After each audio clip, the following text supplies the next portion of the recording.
It's great to be here. I remember last time I was here, I had to watch the video to make sure what I talked about because I have about 100 things to talk about. I can talk about for 100 hours straight and never finish because the wealth of the scripture is so rich.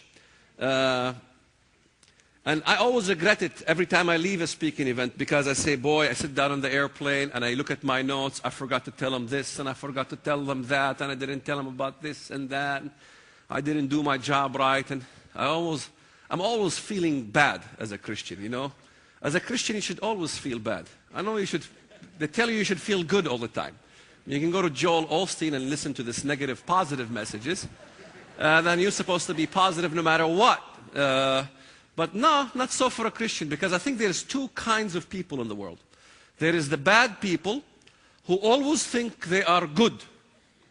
If you ask a person who's going to hell, basically they tell you, I'm basically a good person. I know, I pay my taxes, I obey the traffic laws, you know. That's what they always tell you. You talk to a Christian, he always says, I'm not good enough. I didn't do enough. Boy, I'm unworthy. I need to work harder in my life. See, those are the good people who always think they're bad. The bad people always think they're good, and the good people always think they're bad. And I learned from the Bible when I began to study the Bible in 1993 that everything is in reverse, really. That God thinks in reverse of the world, and the world thinks in reverse of God.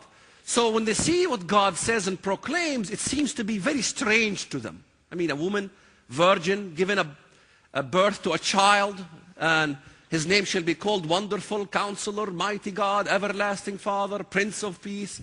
It doesn't make any sense. He becomes the Redeemer of mankind, that he dies, and it is God himself taking himself a body of a man, dying on the cross on the behalf of everybody. Whoever wants to believe in this shall not perish, but have everlasting life. What a simple message. What a true message. But it doesn't make any sense. How could it be that somebody can die on the behalf of my sins? After all, they're my sins, not his sins. From a world perspective, the gospel message doesn't really make any sense. But from the Bible, it does. By the time I read the Bible, I began to make sense of everything around me. I began to see that every day I participate in a ritual that we all participate in. Every human on earth participates in this ritual once, twice, or 3 times a day. And that is eating food. We all eat food. We all kill an animal that is innocent, that had nothing to do with my hunger. What is it the cow's fault to die because I'm hungry? It had nothing to do with me being hungry. It is innocent. It is my fault that I'm hungry, not its fault.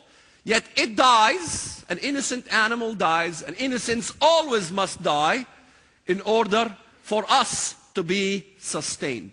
Life can never continue unless an innocent dies. Always. So we have a whole world that rejects the gospel message. They reject the idea of somebody interceding on your behalf. If you reject the idea that an innocent must die on your behalf, then stop eating. Stop eating, and maybe you can perish and leave us alone.